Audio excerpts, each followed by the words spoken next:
Why does it seem to be true in film that an unexpected moment is often funny? It's because the surprise that's against your expectation is absurd or antithetical to what you were thinking. You can see a perfect example of this in Some Like But It you Hot. don't understand, Osgood. I'm a man.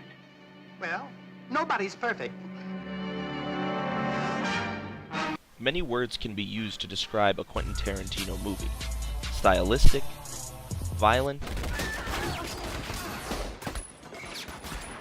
and humorous. Ooh, that's a bingo. Is that the way you say it? That's a bingo. You just say bingo. Bingo! How fun! Tarantino uses this subversive nature of humor and combines it with violence to make very potent statements about representation in media.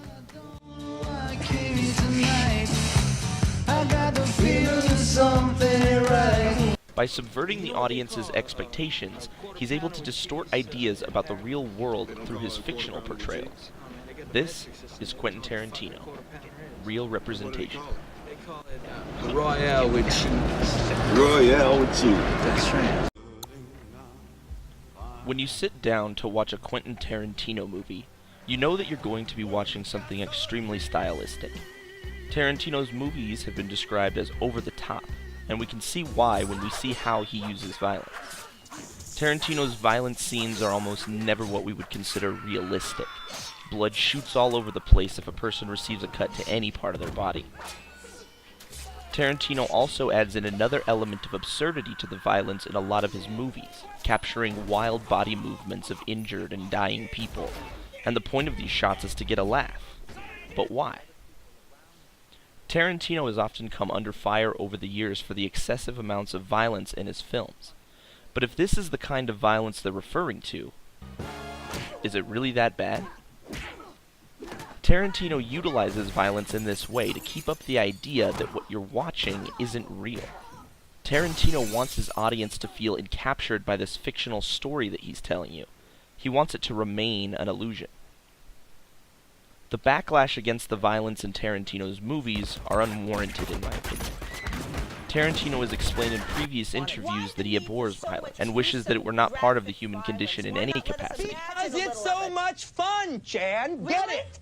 Oh, really? Okay, I'd like to see you walk down the street and get attacked by some kids who've just seen your movie. But you saw, but see, Jan, you're all messed up because you're talking about real life. Oh, and I'm I see. talking And kids about at the 12, movies. You got to kids get at it 12. straight. Now, if you want to talk about the movies, we'll talk about the movies. Okay, and If you kids want to at talk 12 about real life, can tell we'll the talk difference. And what about real critics fail to realize is that Tarantino's violence is a distorted version of the unimaginable and all too common forms of violence in society. For Tarantino, the violence shouldn't be realistic because we already have enough of that to deal with in the real world. This is also why Tarantino uses humor in these situations, to remind us that it's an illusion and that it's really just an actor covered in fake blood trying to be dramatic as he dies.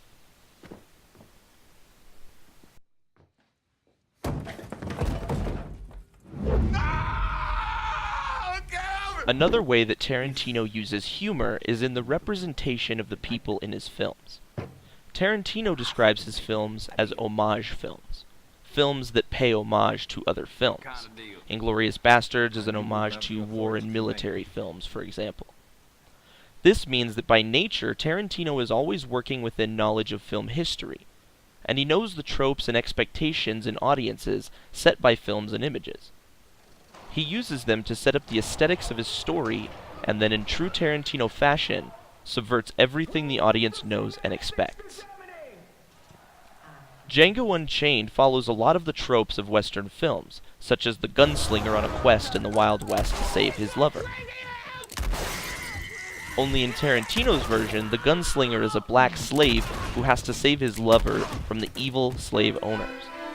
The absurdity and subversiveness of this premise is epitomized in this shot.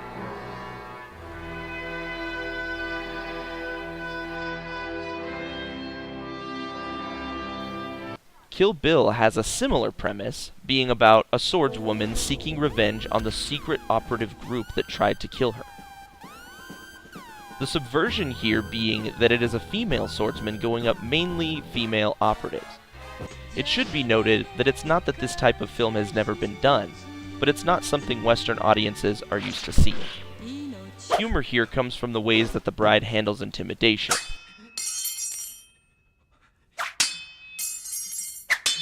Just for one example. This is a lot different than how Bruce Lee handles a similar situation in Game of Death. One of Tarantino's many inspirations.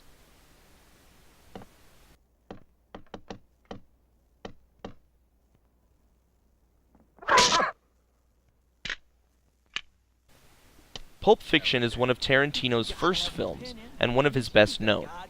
An homage to gangster films, the entire movie is an exercise in subversion, from the ways the gangsters talk about foot massages, Foot massage is nothing. I give my mother a foot massage.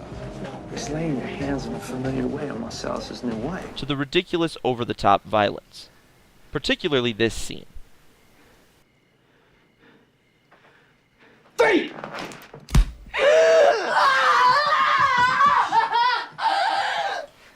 The most interesting thing about this scene is that it feels so real. Even though its execution is humorous, there's something about all the shouting and panic that makes this scene feel visceral and real. Drug overdose scenes were rarely, if ever, depicted in film, and this one was shocking enough to bring wide attention to the film. A lot of stereotypes are challenged in this scene as well, including that it takes place in the home of a middle-class, white drug dealer. And the humor comes from the realism of the scene that culminates in the almost slapstick moment Mia awakes. Marker. A felt pen! A fucking black magic marker! All of these moments point to how Tarantino makes statements about the real world and how it is represented in media. Instead of showing us the tropes that we've learned to expect from movies, Tarantino shows us the opposite, to reveal the truth about violence, sexism, and racism in contemporary Western society. By asking the audience to laugh at horrible and gruesome acts of violence and oppression, Tarantino asks the viewer to recognize what's true and what's not, by asking us to face up to the preconceived notions we have about who the protagonist or antagonist should be, and to challenge the belief systems many people have about gender, race, and violence in Western society. Tarantino's critics have only furthered this message by questioning the morality of his films. It seems that their questioning of Tarantino's films are better directed at the societies and governments that perpetuate violence and oppression on real live bodies.